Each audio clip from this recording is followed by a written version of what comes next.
about the forthcoming events in May. We have a very busy first half of the month, so I just mentioned those. You know that I'm in charge of music, so I'll mention that one first because it's on May the 3rd. We have the Neo Trio plus one girl, so there's a string quartet playing Beethoven, Schubert, and Mozart. So please do come. That's on a Wednesday, May the 3rd. And then on May the 11th, which is a Thursday, we have a talk on contemporary ceramics in Thailand by Pim Sudikam. Then our Dr. Navamin, Tom, will be leading a trip on Saturday, the 13th of May, this is the second part of Old Bangkok. So we're going to visit 4 more heritage buildings. If you want more details, you can get the pamphlet and read about it. And then on the 18th of May, there's a talk by one of our staff officers who is a PhD graduate from Cambridge. He's what we call him the Babylonian because his thesis was on Babylonia. And he's going to talk about translating Babylonia to Thai, challenges and possible models. So that should be quite enlightening. Now, all this is done, so I would like to say that it gives me great pleasure to introduce tonight's speaker, Kun Thweep Rittinaphakorn, better known as Egg. Now, Kun Egg is an independent scholar, and he's also an avid collector of artifacts. He says his main focus is on textiles and the art of Southeast Asia, especially in Burma or Myanmar. Egg is regularly invited to speak in conferences both internationally and in Thailand. And his research articles have appeared many times in Textile Asia Journal as well as the Art of Asia magazine. He is the curator of the Siam Society's textile collection, and he is a dear personal friend. Now, we first met in 2011 while working on the book Sombat Siam, which is a collection of treasures of the Siam Society. Egg was given this monumental task of doing the inventory of the Society's huge collection of textiles donated by members, mostly not unsorted, uncategorized. Then after that, he had to make a selection of the relevant pieces to be included in the book. So we met regularly on Friday afternoons for about 2 years, intermittently. And on one such occasion, he asked to be excused from the next session because he would be going on a first ever trip to Burma. This was a family excursion organized by his father. After that first encounter, there was no stopping him from going back again and again to a country he felt so much in love with. I once asked him jokingly, were you a Burmese prince in your last life? Okay. Now, his passionate quest led him to study the people, their customs and traditions, the history, the language, the food, in short, all aspects of Burma. So, through his vast collection of old photographs numbering thousands, which he had started to collect several years even before he made his first trip to Burma, and from his research on written records and countless conversations with the Burmese people, he has produced this engaging and comprehensive tome, Unseen Burma Early Photography, 1862 to 1962. This is a century of dramatic challenges in Burma, going from under the colonial British rule to independence and now the military power. And also its social, political history, the economy, the religion, and the steps towards modernization. So this book embraces the entire range of social strata, from royalties down to the humblest laborers, all undergoing stages of life cycle marked by rites of passage ceremonies. Now, this is not merely a book of photographs, albeit engagingly presented and very meaningful, but this is greatly complemented by the detailed descriptions of the people, places, buildings, gleaned from written resources and interspersed with legends and folklore, making the still photographs come alive before our very own eyes. May I ask you to join you to welcome Thweep.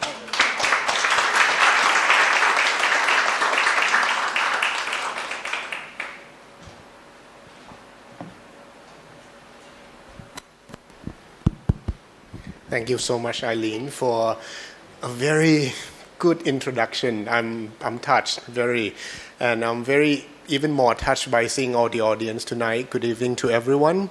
Please excuse me, I have to sit down. My feet is not cooperating well, so I don't think I can stand for long. So sitting is okay. I'm very glad to be here this evening and to see you all. I think from Eileen's introduction, when you go back tonight, please get a copy. Okay. All right. It's a book that actually come out. The conception of the book really come out from the fact that I have a lot of photographs. But as Eileen mentioned, I started off my journey collecting so many things about Myanmar, especially textiles. And my journey was that I need to find some reference to see how textiles were used in the old days, how they were worn, how different pieces were draped on people, what occasion they used. And the good source for me was the photographs. Some paintings, some lithograph, but I think photograph provide me with more vivid example of how they were used. And that's when I started off collecting, starting with some photograph of the lady garbing in Burmese traditional costume, something that excites me. And then it just went on and on into some other things, as far as photograph can record. So just a little bit before going into the presentation, now people often ask me of how I, what's about collecting all these photographs and where do you get them from, One thing that saddens me is that there are not so many examples of early photograph that has remained in the country. One of the things is that because when the technology came to Myanmar or Burma at that time, it was pretty much all the expat and the upper class people who had access to all this new technology. It was quite expensive to have photograph taken or to develop some photograph. So many of the photographs from the early day, which I mean late 18th centuries or even up until the turn into early 19th century, it was all done by Westerners, and most of them were brought back home.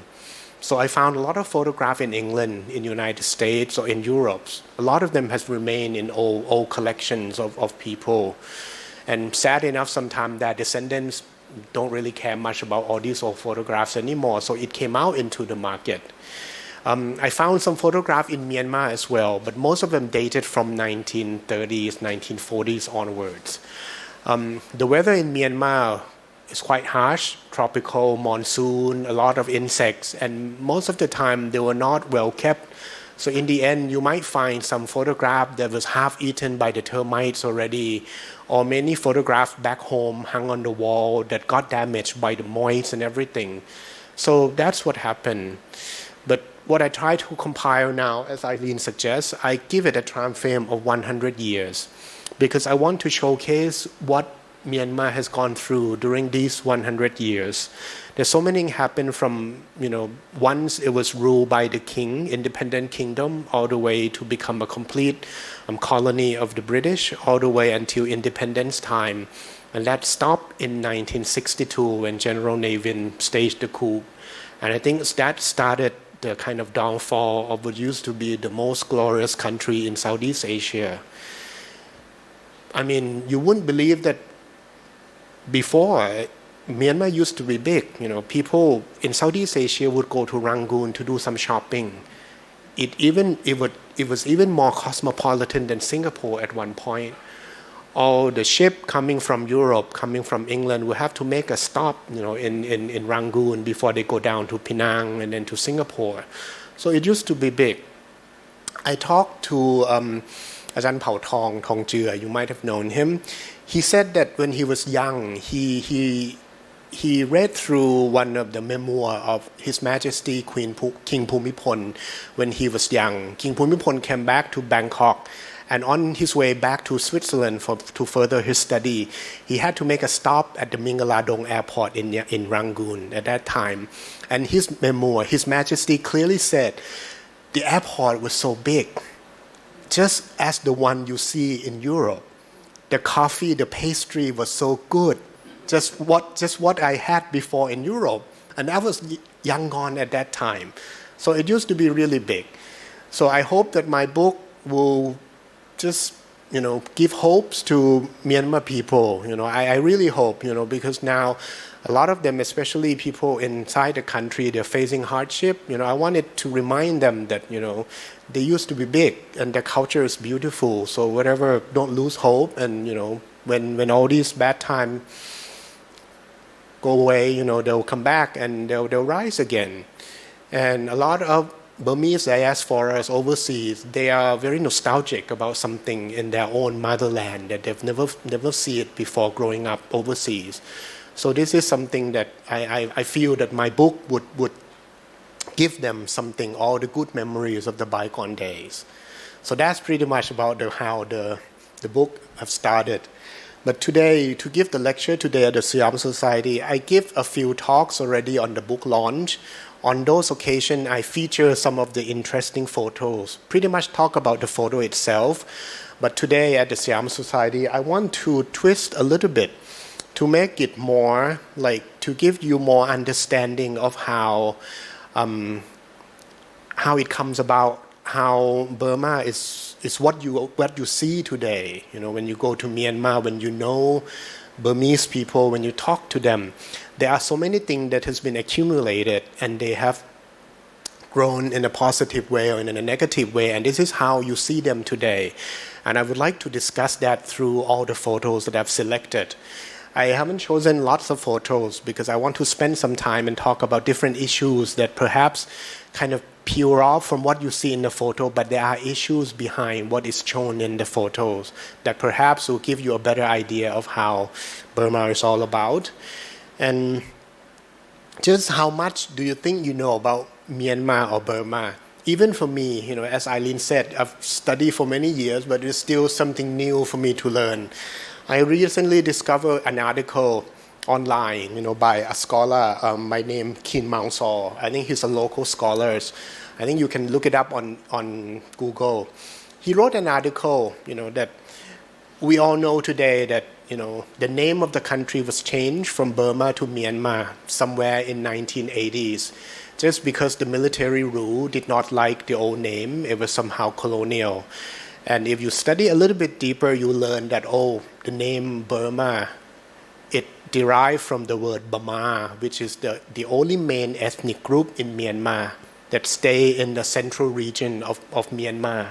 And it's not a good representation of the whole country. So that's why we should call the country Myanmar, to shed out that colonial things and to make it more, everyone is included in this name. But little that we know is in fact Myanmar is already the same meaning as Burma. It's almost like Japan and Nippon, or German and Deutschland. It's the same thing. So in fact, there's something more eye-opening to me, like every day when I try to dig more into what this country encapsulates. So without further ado, let us start with something here. I think it suits the occasion. Last week was just Songkran, and Songkran is a big celebration in Thailand as well as Myanmar.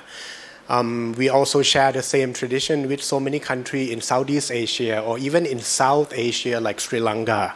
Sri Lanka also celebrates Songkran as well. It's a celebration of the solar calendar when the sun moves from one zodiac sign to the new one. And here in the photograph, the old one is from the book. And the new one is something I just Google it up very quickly. So this is something that I want to show you to compare the old photograph and new photograph. And you will see along the presentation that nothing has changed much.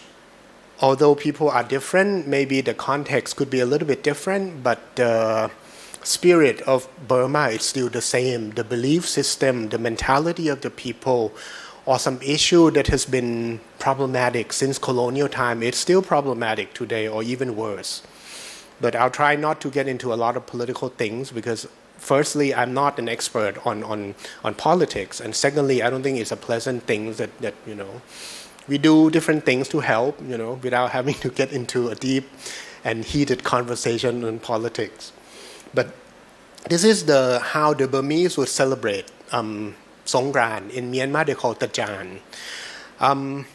You know that for Thai people, we know about Thai Burmese history mostly from when Ayutthaya fell in 1767 after the Burmese troop came and kind of sacked Ayutthaya, and that was kind of bitter memory that we have. And then Burma also passed through so many things, up until it has the independence in 1948, and that was right after Second World War. And we all know that after Second World War, there were so many new countries that have their independence during that time. And one of the things that they were trying to do is they tried to group together and form what they call non-aligned group of countries. A lot of them were African countries. And in Thailand, in Asia, we have like Myanmar as one example, or even Indonesia, if I'm not mistaken. So somewhere in 1955, there was a big conference organized called Bandung Conference. It was organized in Bandung. So at that time, representatives from many countries came to attend, 29 countries, I think. For us, Thailand, even though we won, we on the kind of ally side, we won the war, but we also attend the country. I think General Rittinaphakorn was the representative of Thailand who attended the conference where he met Zhou Enlai, and it leads to so many things afterwards. But it just showed that how Myanmar tried to emerge as a newly independent country at that time. They tried to promote everything culturally, economically, although they have lots of problems. But one of the things that they were eagerly trying to promote is their own culture.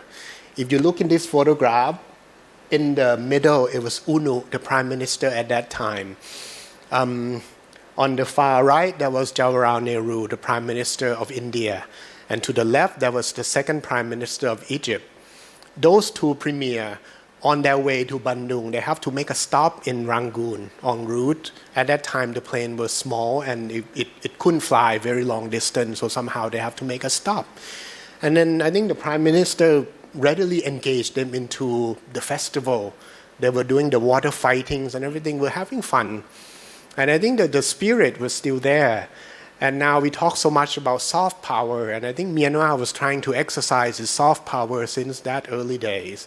And it still continues today up until like Aung San Suu Kyi, because it was a big thing for Myanmar people as well as Thailand. And it revolves around paying respects to the elder, going to the temple, making offerings.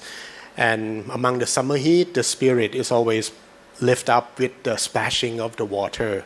So I think that's something that we can still see today from the old days up to now. But I think this year, especially people here in Thailand or Myanmar, they play the water fighting all the way, perhaps because of the suppression in the past few years from the pandemic.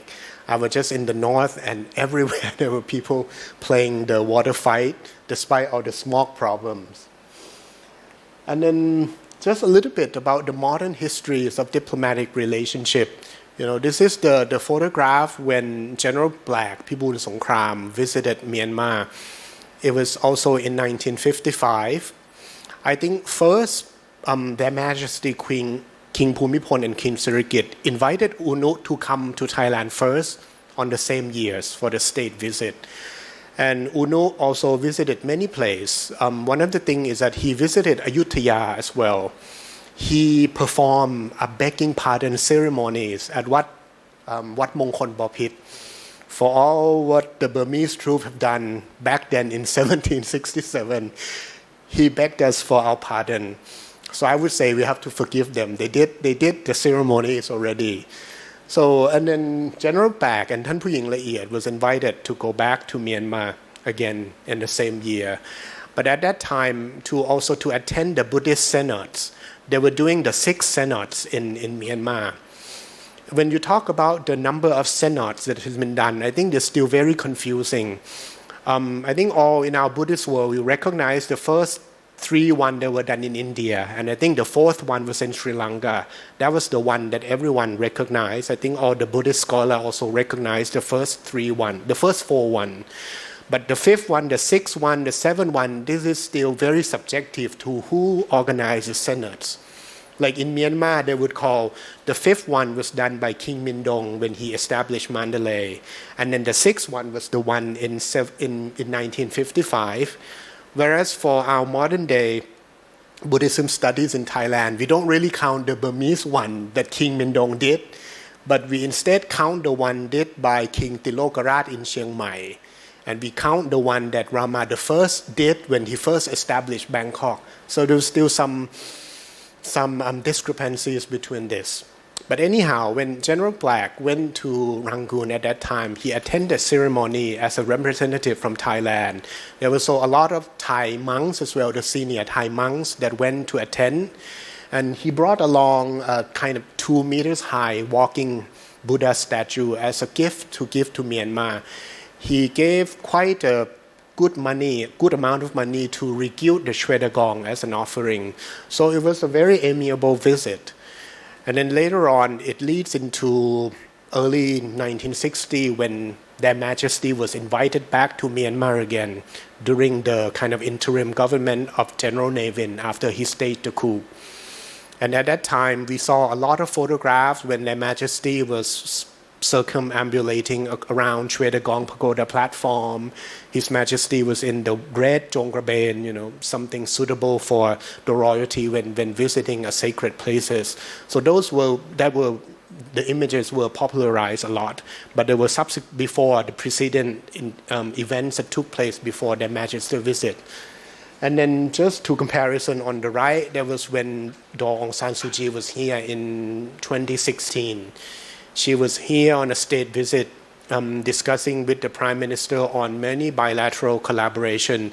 One of the things that was discussed is about how to do help with the overseas Burmese worker in Thailand, which I think now it bores a lot of productive fruits. Now a lot of Myanmar immigrants in Thailand, they have rights to obtain the legal documentation. They have right to obtain the kind of social welfare, everything quite equally to all the Thai workers. So I think that was a good thing. And I think the other thing that they discussed was about the Tawai special economic zones. But with the situation now, I don't know if this concept would actually materialize soon. And the other thing that Myanmar or Burma used to be so big is education. I think the British, one of the things that I think fair enough, we should give them a credit, is how they laid down the systematic education in Myanmar. As far as the third quarter of 19th centuries, a very good Catholic or even Church of England missionaries already came and established some boys' schools, go by the name of St. Paul's and St. John's. And it continues until all the way to almost 100 years. Very illustrative and very illustrious. A lot of students, or even the Rangoon University was established, offering lots of degrees on liberal arts and science, medical degrees. And it even once was the home to the Burma Research Society journals, which I'm sure some of you would have come across before. And so it gives rise to a lot of educated people in Myanmar. And at Yangon University, it was a cradle of how the educated people formed their nationalist movement to go against colonialism. So there was quite a big movement before World War II. So it was part of how the society was shaped into educated, critical thinking, everything. But up until 1962, when the coup took place, I think that, as I said, it was start of the downfall. There were a lot of movement and protests by the university at Yangon University. One of the tragic that we remember was in 1988. And also subsequently in 1996, I think during that time under General Kim Yun, the censorship was so bad that somehow the university was somehow shut down. And I think it really affects all the education system. So that's something that I feel very sad about, that now one of the things is that Myanmar is trying to catch up with the entire world in terms of trying to develop the education. But under the current situation with uncertainty, I don't know how much attention will be given to try to reestablish the proper education system again. And just the two photos of the current day, you still see a lot of Burmese, they proudly wearing their traditional costumes under the kind of Western gown, coming on the graduation day. This was taken in the convocation hall in Yangon University. And I believe there was also from the Yangon University as well, from the old photograph that you saw. That was from 1950s to be exact. So it was a kind of hopeful day when people learned that, oh, they have education, they have independence, and everything was just out there for them to explore. And a little bit more about during independence time. I'm sure those of you who have visited Yangon, you probably have come to this place. Maybe you passed, maybe you stopped by. This is right in the heart of downtown Yangon, where they have like the Sule Pagoda. In the left picture, you see Sule Pagoda. My friend in Myanmar was like, oh, it's just like Victory Monument in Bangkok. It's like the center of the city where everyone has to come, where all the bus would have to come to this place, you know. So, but in the photograph, you see the Independence Monument. It was erected right after Burma gained its independence in 1948. It took 2 years. The architect who designed it, his name was Situ Utin.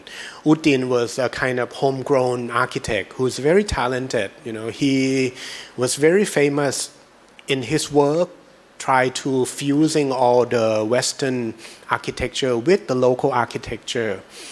And if you look into the kind of background of the photograph on the right, you see one building with a kind of Burmese finials popping up, a few finials. That was the city hall. It still stands until today. At the beginning, when the idea of building the new city hall was conceived, they held a competition back in London. And then it was all in Western styles. And I think that at that time, it was right when there was a nationalist movement. And then they kind of vetoed the idea, and they said it has to be something that reflects the Burmese root. So that's why the design that won the competition was ruled over, and Situ Utin was selected to redesign. So he replaced the roofing architecture, adding the Burmese finials and having some brackets with the Burmese mythical features, mythical animal feature. So it was what we see today. It was a beautiful mix between Burmese and Western architecture. So Situ Utin was the one who also designed this independent monument. We passed by so many times. I passed it by many times until I read about it. That, oh, it's a kind of obelisk shape, something that, you know, we kind of borrow from the Egyptians. We saw it so many times. What with this obelisk, if you are on the air looking down, it's not just like the obelisk. You will see a kind of big star encircled by another small stars. This is how it was intended to be. Because it was supposed to represent ethnic tribes in Myanmar, 4 or 5 major tribes united all together under one union. So that was how the kind of modern day Myanmar, Union of Myanmar, was put together after Second World War and independence time. And the place here is so significant that most of the time when there was a big protest in Rangoon, the first protest would always be initiated at this independence monument because it was so historic and very symbolic and has a deep sentiment to all Myanmar people. So this photo on the right is not so current, but just so you see that now is the park and a lot of, sometimes it's entertainment, sometimes it's fair, sometimes it's exhibition, but most of the time it was the protest, something that is still happening now in downtown. And one of the things that makes Myanmar political problem so complex is about the ethnicities. I think when the West came to colonize the East, one of the things that they marvel is the kind of heterogeneity of the ethnicities in the East. Not only the British, the French also mesmerized by the same thing when they went into Indochina, the Dutch when they went into Indonesia.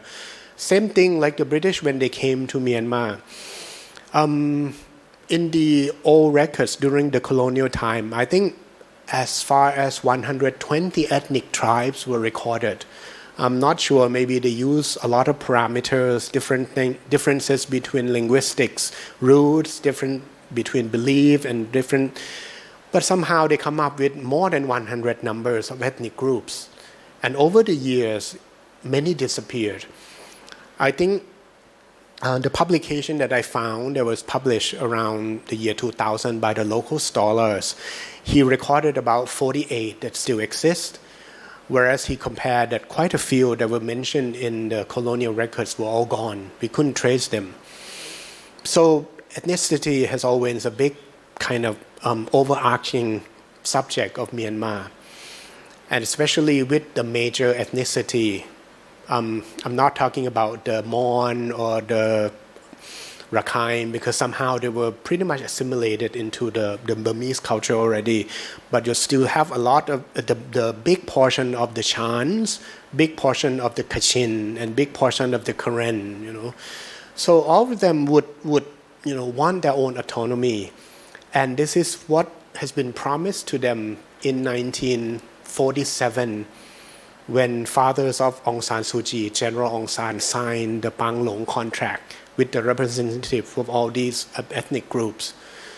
So they were promised that they will have their own autonomy. They will have the rights to rules on their own, to make the decision, to select their own representative and join as a kind of big union of Myanmar. But somehow the agreement was abandoned when General Navin took over after 1962. And worse than that, they were suppressed a lot. So and that's why ethnicity has always been a very complex problem. And especially now, under the current situation, you see a lot of fighting.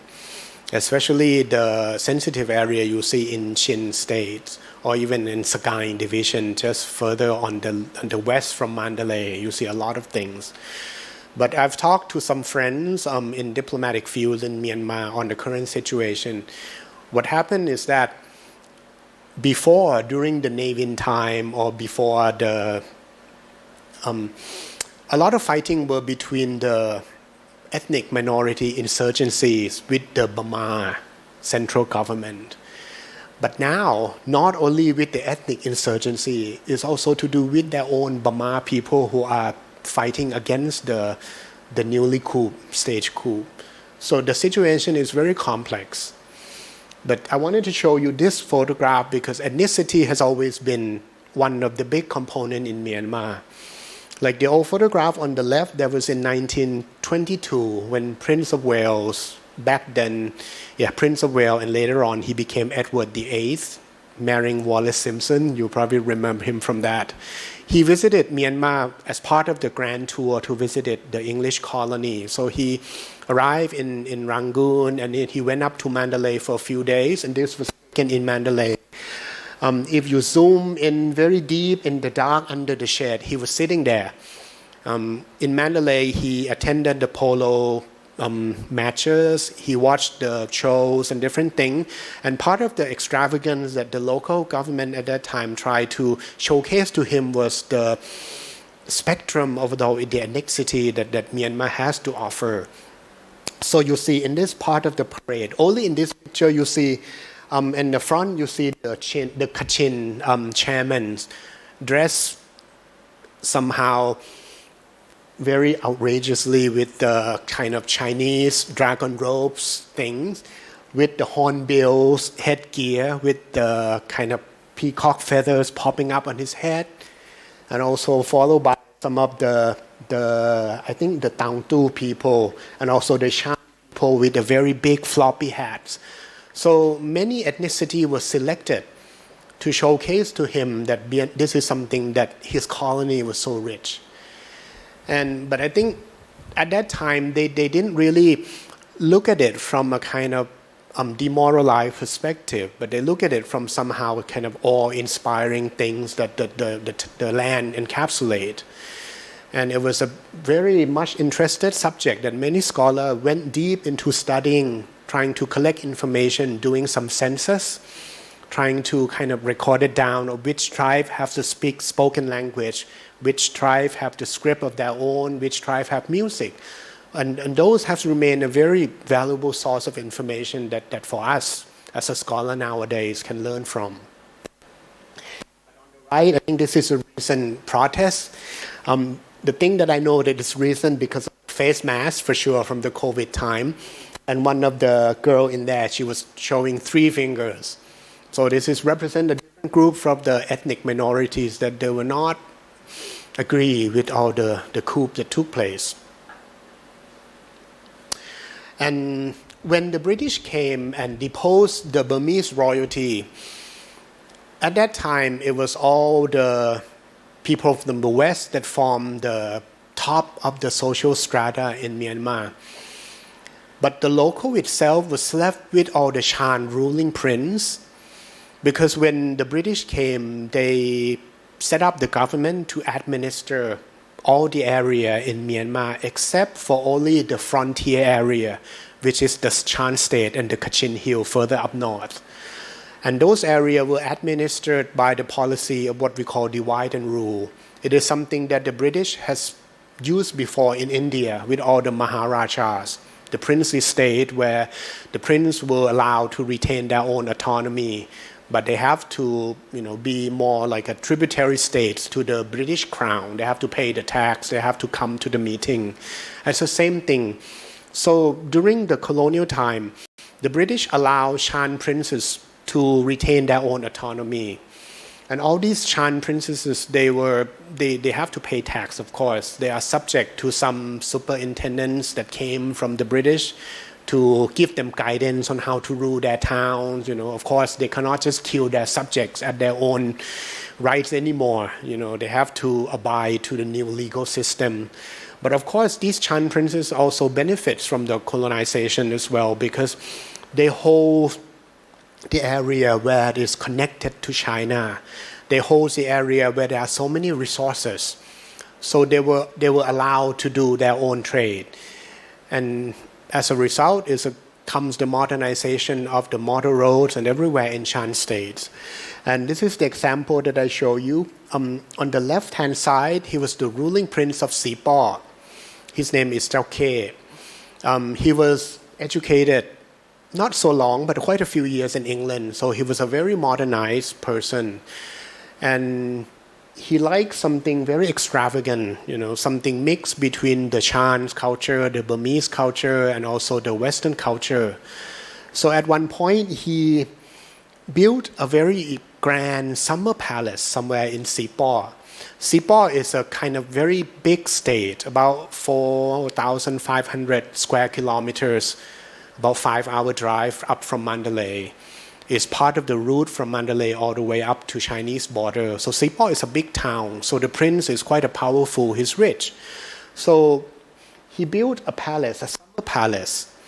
And this is the photograph that he took with his wife, his major wife, Mahatevi, the title of the chief queen, inside the palace. He was a man of a grandeur. And if you look to the right photo with a kind of collage-looking photo, you will see among the collage, the top photograph was the palace in its full glory.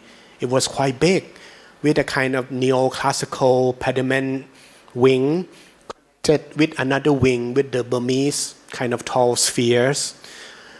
But the middle picture was the kind of ruins that I saw in 2013 when I went and I tried to see where the place is, because I wonder how it is nowadays. And back then in 2013, when I did some research on Chan's royalty dressings and everything, I visited Sipo. And then I tried to ask people of where this Sakanta summer palace is, and nobody was able to tell me where it was. I need to talk to monks and maybe talk to quite old people in their 70s that, oh, I've heard of it somewhere. And then it took me half a day before I tried to locate where it was. And then I have to walk up the hill, go through all this wilderness until I found that structure, all covered with the wilderness, the trees and everything. And it was the very same pediment that you saw in the photograph on the right side with all the collage. And it was left in ruin because after Navin took over in 1962, the Shan royalty was pretty much like banished. Many of them were kidnapped, killed. Some of them have to live a very kind of subtle life, low-key. Many of them emigrate to other countries. So if you read, there are quite a few memoirs that was written by all the Shan royalty's descendants. One title I can remember is The Moon Princess by Sao Sanda, The Moon Princess. The other one is called My Vanished World. That was one by the princess called Niels Adams. She has an English name. She was the princess from, I can't remember the town, but she wrote a memoir as well. And the other unpublished one was called Burma, My Home, Why I Had to Live. It was written by one of the princes from Sipo who immigrated to Australia. It was very powerful. These memoirs talk about how their life used to be in the glory days, before the coup took place. And then it talk about how the hardship they have to endure until they were able to escape. Some of them didn't manage to escape and lived a very kind of house arrest kind of life in Yangon. Even the last ruling prince of Keng Tung or Chiang Tung, he died in Rangoon in his house arrest in Yangon. So, but now when the countries open up, before the coup took place again, something was lifted up. People were able to talk about the Shan royalty, something freely. But again, I don't know what would happen now when the coup took place again now. And so the destiny just remained unanswered. And we backtrack a little bit more into when the British, at the height of the colonial in Myanmar. From my understanding, reading lots of books, when the British came to India, they first came by the name of the British East Indian Company. When they came, they were trying to do some trade, trying to locate commodities. And then somehow, they didn't even know much about what lies further across Gulf of Bengal to Burma. They didn't know. But up until the Burmese king was trying to expand the territories all the way to Assam to kind of, knock into their doors on the Indian subcontinent. And it started off the conflicts. And somehow it kind of opens the door, and the British now get an opportunity to know what lies further in this land. But once the British came and they did the war with the Burmese king 3 times, after the second time they were able to capture pretty much all the access to the ocean on the lower part of Myanmar already. And that's around, I think, 1852, if I'm not mistaken. And that's when Rangoon was established as the capital of the British Burma. And since then, I think the development and the modernization has poured into Burma as a new capital of the British Indian Empire on Burma. And Burma was originally administered as part of India, as one province of India. So that's why a lot of Indian people also immigrate across the Bay of Bengal to Burma. One of the reasons is that they try to escape from poverty, from the hardship of the caste system that they have to endure. So Burma was a kind of new land for them to come. They find new job, they get an opportunity to do everything. So that's why what you see now in Burma is a lot of Indian people and a lot of things that you see in Myanmar now that you feel that, the culture is so similar to India. It's to do with a lot of Indian immigrants that came over during colonial time. But what I showed here is a photograph from the Strand Road along the Ayeyarwady River in Rangoon. On the left, the old photograph was taken in late 19th century. That was when Rangoon was established already, the road was built. But before the British took over, it was a very swampy, flooded area, kind of small fishing village. Nobody was paying attention. And when they try to establish Rangoon, they have to import so many specialists from Singapore, from other colony, to look at Rangoon and try to think of how to do the town planning.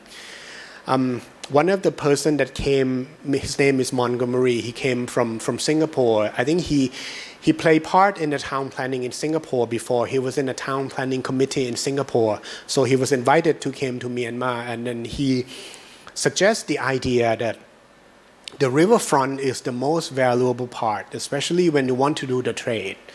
So whatever you do with the town planning, you have to leave the offset, the setback from the river very wide.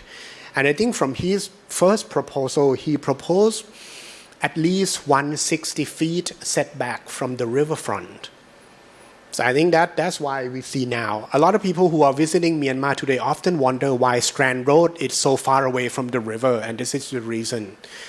And at the beginning, it's not as we see in the photograph. Even in that old photograph, when they build, they have to, from swampy area, they have to build the embankment, put in a lot of log timbers, and filled in everything with a lot of gravels and earth all the way just to prevent the flood and really to make a solid ground so they can build different things. And the name of the Strand Road, it doesn't only appears in Rangoon, it appears in Monang as well, or even in Calcutta. So I suppose it's the name of the road given by the British to any colonies on the road that is run parallel to the riverfront. So we'll call it Strand Road. So you see quite a few Strand Roads in the old British colonial towns. And just to compare with you on the recent photos of Strand Road, I think it's the same angle, but you don't see anything similar anymore. Even a lot of the buildings in the old photographs here, taken at the end of 19th centuries, a lot of the buildings were torn down during 1910 to 1930s because a lot of building has been under a lot of use, the harsh weather, so it couldn't withstand. So they have to tear down and build the new replacements. And many of the new replacements were constructed during 1910 to 1930s at the height of the colonial time. So now if you go to Strand Road nowadays, a lot of very monumental, big-scale building, masonry building, those were pretty much from 1910 to 1930s constructions.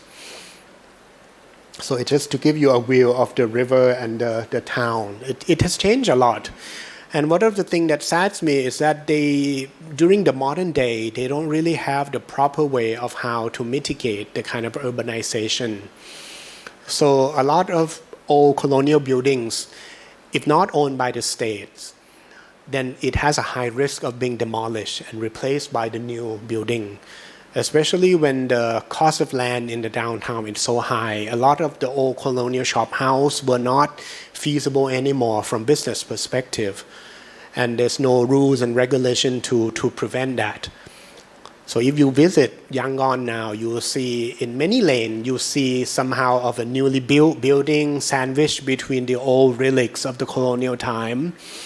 I almost cry when I walk down and I see they try to tear down so many buildings and replace with the old one. You know, there are some blocks that has been completely turned into the modern building. There are some blocks that many old building has still remains. And I think now you can travel into Myanmar relatively safe in Yangon, in Mandalay.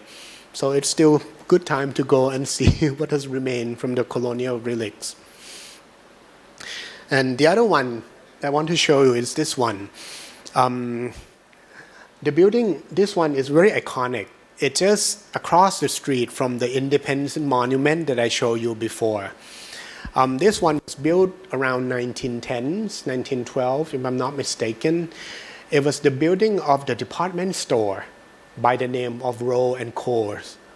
R-O-W-E, and Co. in short for company, Rose and Co. It was a British department store. This is one example that kind of give you an idea of how cosmopolitan British Burma was. Rowe and Co. operate here with another 4 branches in all major towns in Myanmar, in Burma. It issues 4 catalogs a year. Each catalog is thicker than 300 pages. And they offer everything from kitchen equipment all the way to baby carts, grand piano, chandelier, tracking equipment, anything you can ask for. And this is the first building in Yangon that has a basement and elevator back in those days when it was built. So it was very grand. And once again, when Navin took over in 1962, a lot of all these major colonial buildings were nationalized and to be put under the state owns. And then it's up to the government to lease it to anyone else. And at one point, it was the office of the Immigration Department up until 2012 that Ayeyarwady Bank, one of the major commercial banks, somehow lucky to get a lease from the government. So they renovate the whole building and use it as a headquarters. So I think the building is now back to its old glory. Although you see that during the height of the coup during the 60s, 70s, 80s, these buildings were not used in kind manner. Or even now, if you go into colonial buildings in Myanmar, they didn't really use the building kindly. So many things got destroyed, unintentionally from the harsh usage and everything. Like if you compare the old and the new photograph, of course the tower is still there. But one of the kind of arch pediment is gone already from the right wing, if you see. And some of the beautiful stained glass that you might see on the ground floor, I think these are all gone already now. But I'm glad it's getting renovated. And there's now a Yangon Heritage Trust that try to do a lot of program to educate people, to do the walking tour and try to kind of propagate the kind of sense of appreciation on all these colonial relics, something that you have so much in the city. And I think up until before COVID time, the Yangon Heritage Trust has been very active. It's part of our SICHA alliance as well in trying to do the heritage conservation projects together. And one of the things that the British, when they came to Myanmar, they know that this is the access way for them to get to China. And that somehow is a lucrative prospect for trade, to gain money. The British was trying to do an expedition, go up Ayeyarwady River to the China border many times. But during the king's rule, he wouldn't allow the British to go beyond Mandalay because he wants to protect this, as his own rights of doing trades. But in the end, when the whole Burma was under the British rule, the British went all the way with the expedition, go all the way to the Chinese border to explore possibility of how to connect the trades. And I recently read a book by one of the renowned modern historians of Myanmar, Tan Min Oo. He wrote quite a few books already, one of which is Where China Meets India. And I like that book very much. And he was comparing that what China is now doing to Myanmar is using Myanmar as its own California. It's a very clever comparison because if you look at the United States, East Coast, West Coast, that's where all the modernization and everything, all the development is. But in China, all the development and modernization only took place on the eastern part because it has access to the sea. Whereas deep down in the western part, it's all still very underdeveloped. And if China can use Myanmar as a way to access the sea, that's the way it will save a lot of all the logistic costs and everything. But the idea of trying to do this doesn't just take place now. I think it happens, hundreds of years ago. I think even before in the ancient time of China didn't even realize that it has the access to the ocean on this part. I think at one time, they were trying to get some goods from India. And the only way is to do the maritime routes, to go the ship from India all the way until it reached Beijing or Siam in the old days. Or they know the Silk Route. But somehow at one point they discovered that there was another route down from Sichuan to Yunnan, down the way to China, to Myanmar, and then go to India.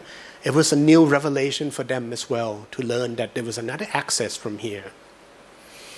But what I'm talking about here is just to illustrate the photograph here. This is the Gotek Viaduct in Shan State. It was probably the tallest metal trestle built in Southeast Asia. It was built in 1898, 15 years after the British took over the whole area of Myanmar, of Burma. And everything, all the pieces of all these metal structures were cast in United States and shipped over from United States to Myanmar. And from Rangoon, I think they took it on the rail to go up to Mandalay.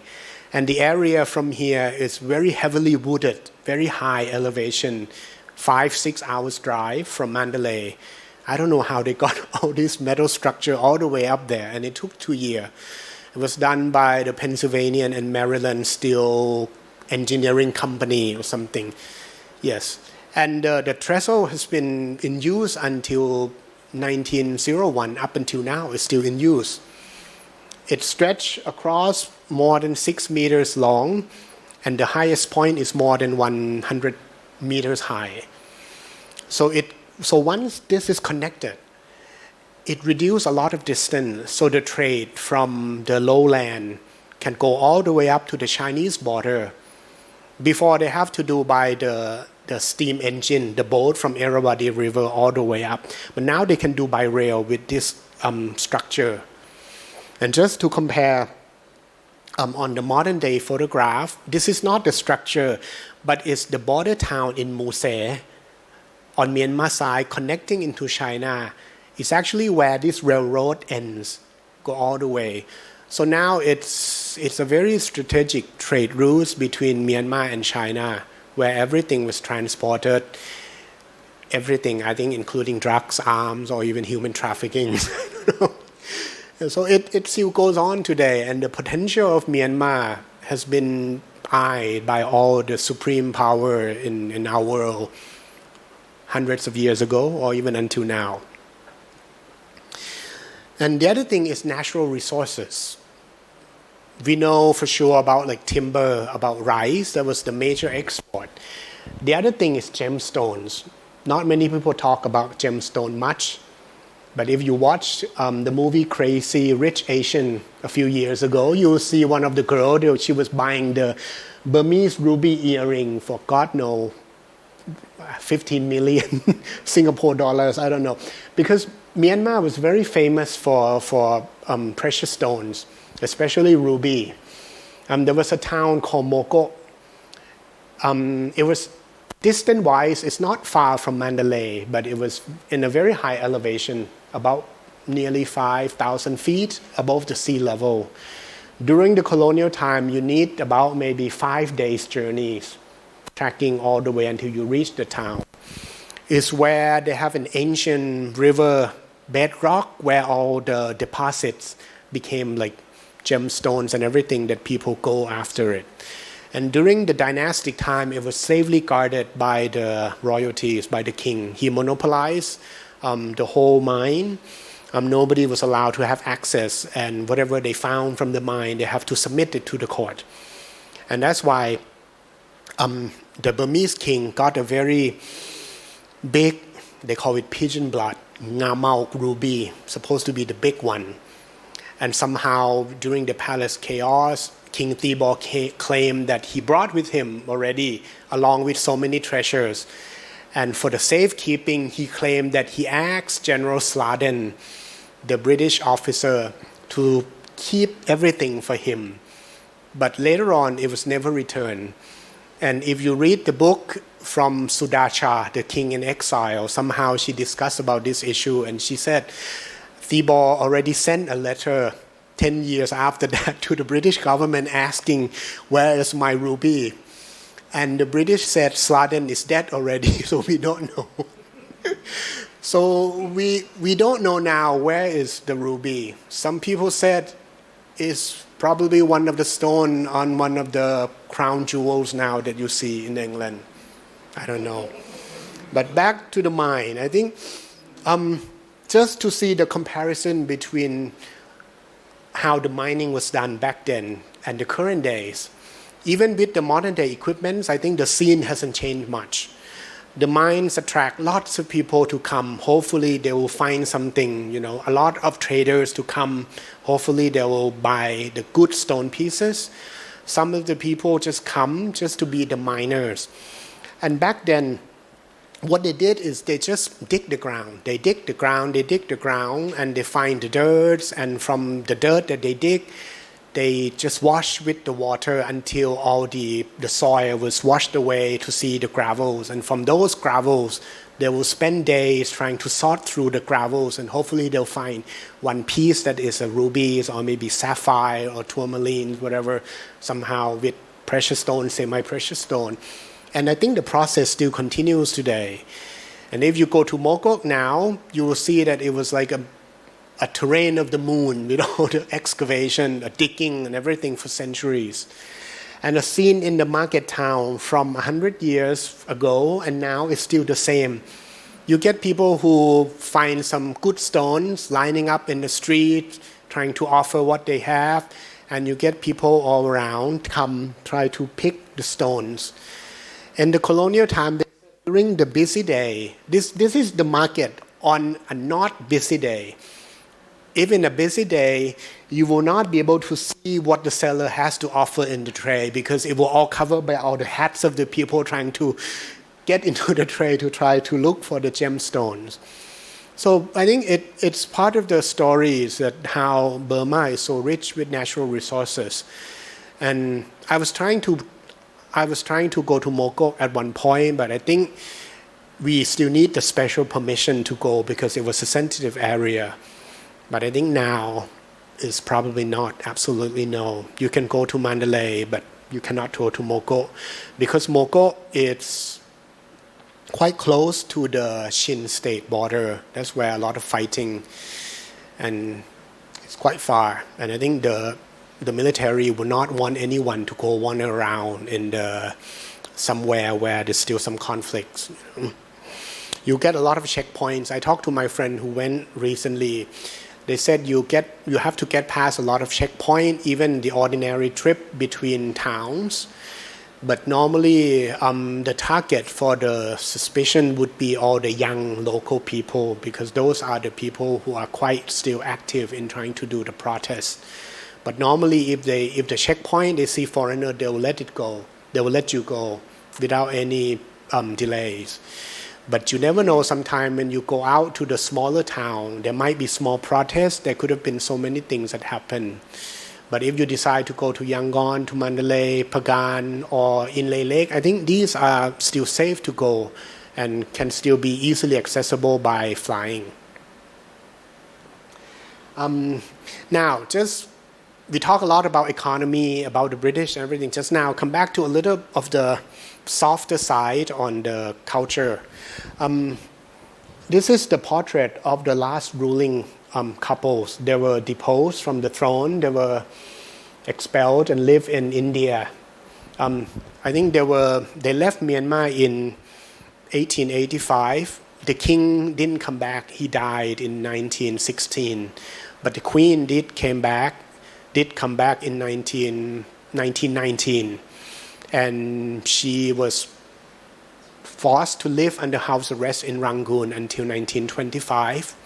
But in the end, when she died, I think the British agreed to give her a very state funeral ceremony. So it was a big ceremony. But the sad thing is that the royalty from Myanmar perspective has been far removed for centuries, although there are their descendants that are still around. But with centuries apart, these royalty, as you see, they become commoners now. They never hold the courts. They don't know what was like in the old days, especially the part that still remain in India. The king and the queen had 4 daughters. Sadly, the first daughter somehow has a kind of affair with the Indian car driver. And then from that, they bore quite a few children. And then some of the descendants still live in India now as a commoner. They only know from far distance that their great-great-grandfathers was a king of Burma. But on the lower photograph, that is the 4th and 5th generation of the descendants from the youngest daughters of the king and the queen. They are still living in Myanmar. And during the good days in 2012 or 2013, they were allowed to go and visit the grave, the royal tomb of the king in Ratnagiri in India. And I think there was some discussion about relocating the bodies back, because ironically, the last Mogul king was also exiled in Burma and his remain was buried in Rangoon. So it was the opposite. So I don't know if in the future, maybe, if something, let's be hopeful, maybe the body of both kings will get to be returned to their homelands. And the other thing that left a lot of impression that Thai people especially has started to gain a lot of interest is how the Thai culture influence has gone into and influenced Burmese culture.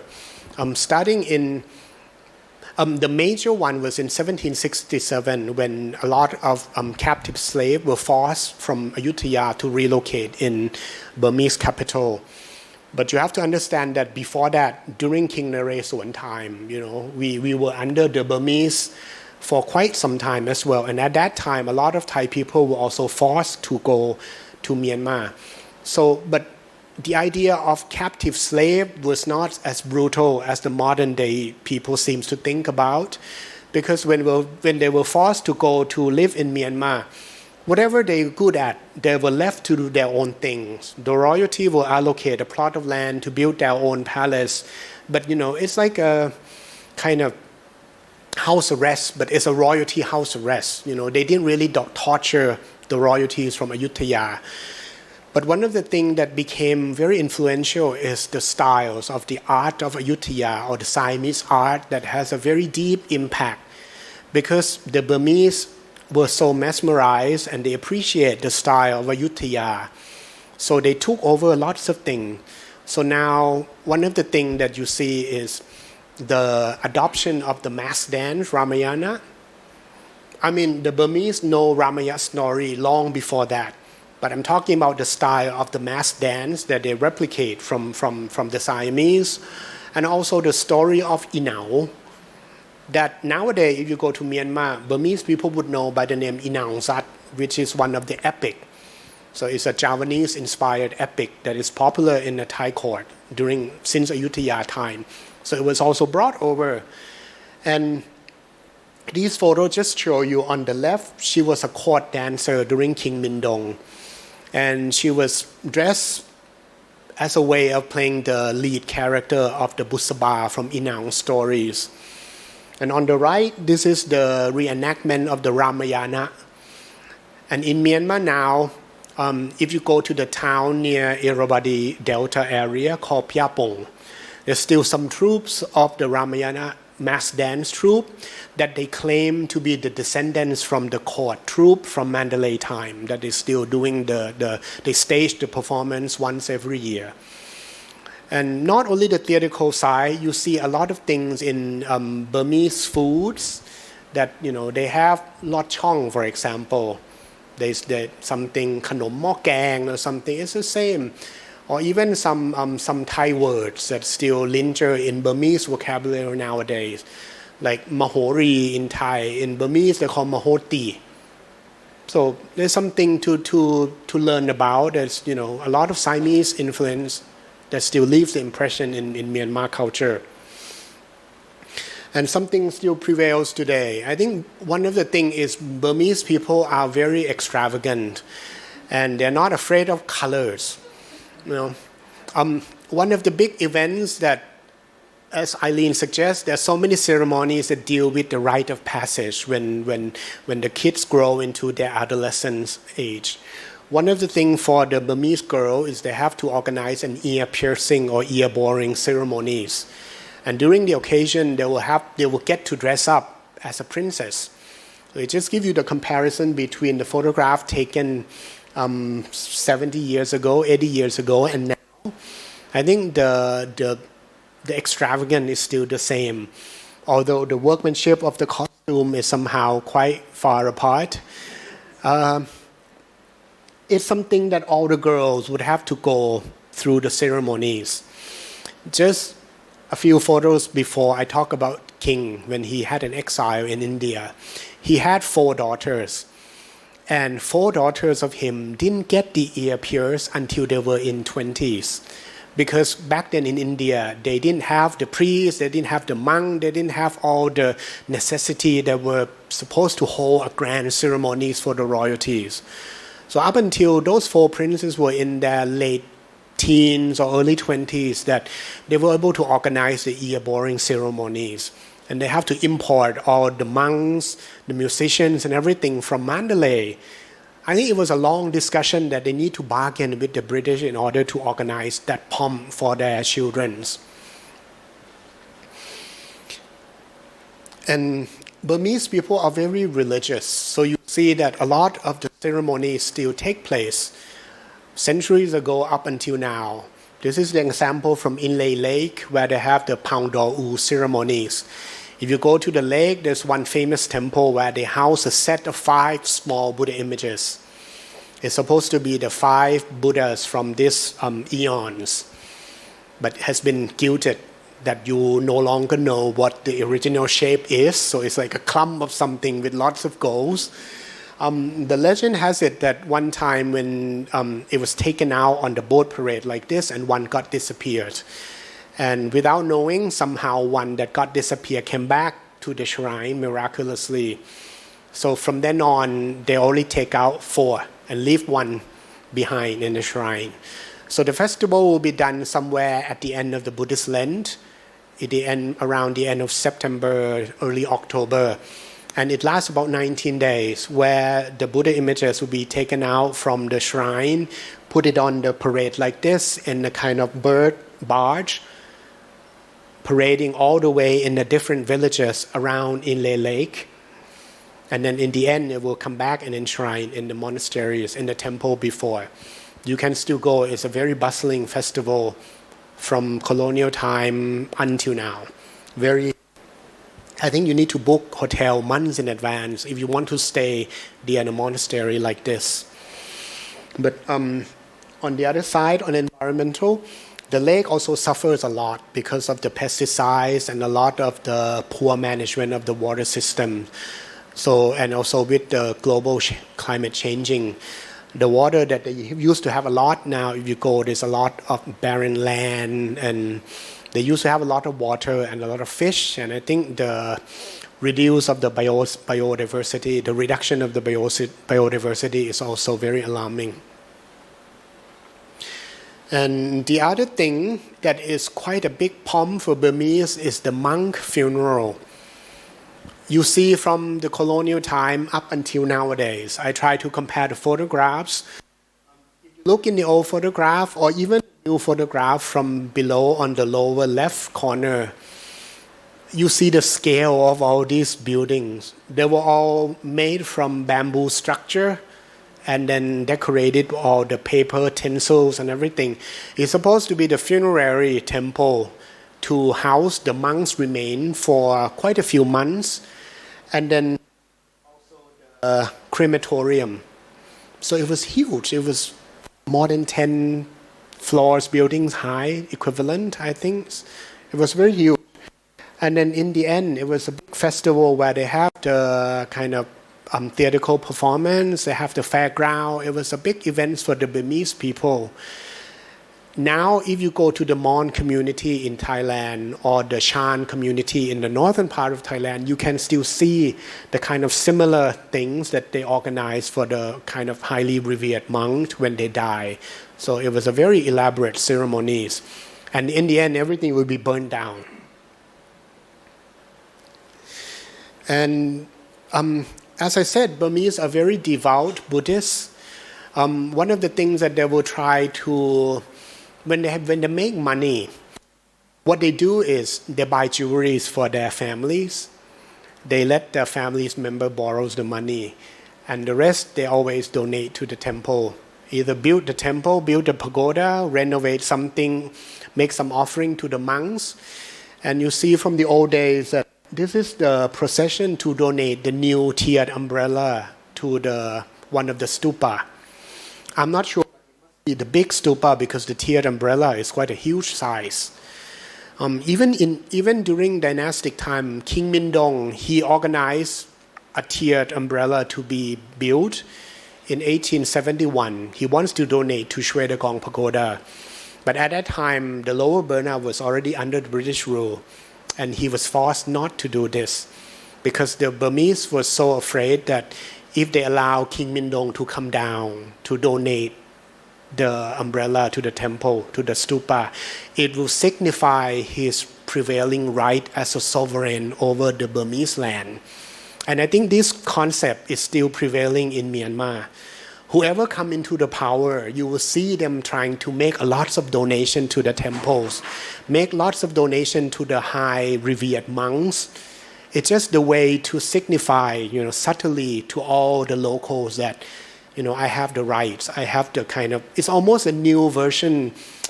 It's not a new version. It's still a prevailing version of a kind of divine rights of ruling when you support the religious. As you see on the right, lower right corner, that's the General Min Aung Hlaing. He was making a donation of the finials of one of the pagoda. I don't know which one, but it's something that is prevailing. And come with a lot of offering. There's also a big economy of making religious paraphernalia, religious objects, many of which is still prevails and exist today, especially when you go to Mandalay.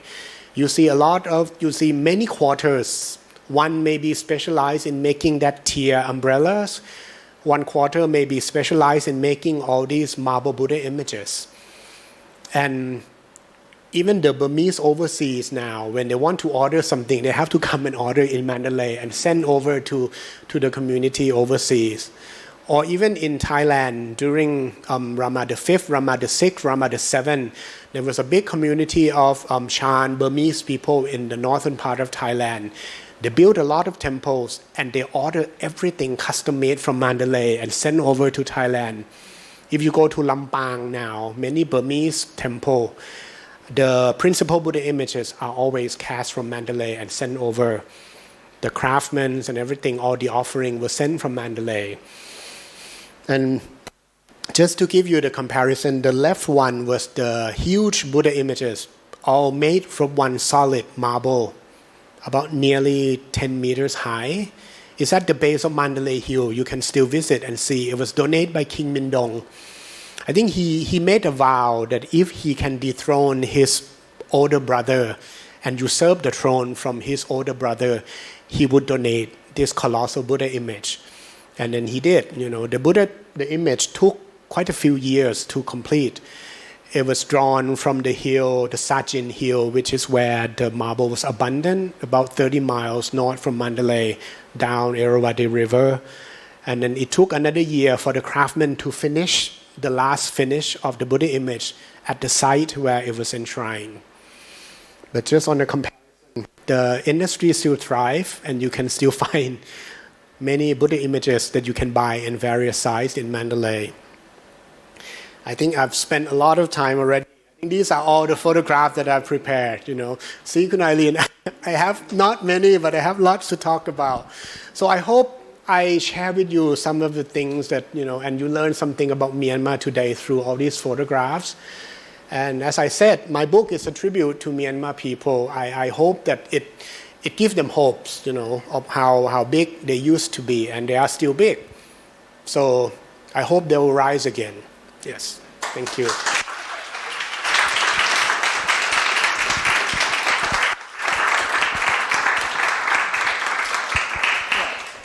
Wonderful. You ran over time, but nobody left, so everybody's here. It's wonderful how I've heard the launch talk. It's completely different. I love the way you compare the modern time with the ancient ones. So thank you so much. Will there be any questions from the audience? No, you said it all. You can ask me later. Okay. So, well, thank you very much. I think we have a small gift somewhere. Pintip's going to find it. And the book is on sale here, so if anybody who wants to buy, I'm sure Kun Ek would be very happy to sign it for you. Will you lead us as a trip to Myanmar one time with Siam Society? Well, I mean, yes, I'm not expert in logistics of the trip, but I think if you put me somewhere with some monument, I think I can talk something out of it. That'll be very interesting. Thank you. Okay. So, why don't you just sit down? All right. But it wouldn't be nice. Oh, okay. Well, I should come down a little bit. Sorry, my feet hurt. Yes. thank you so much. Oh, we're going to give you your own book. Our book. Yes. 1, 2, 3. Okay, now one more. 1, 2, 3.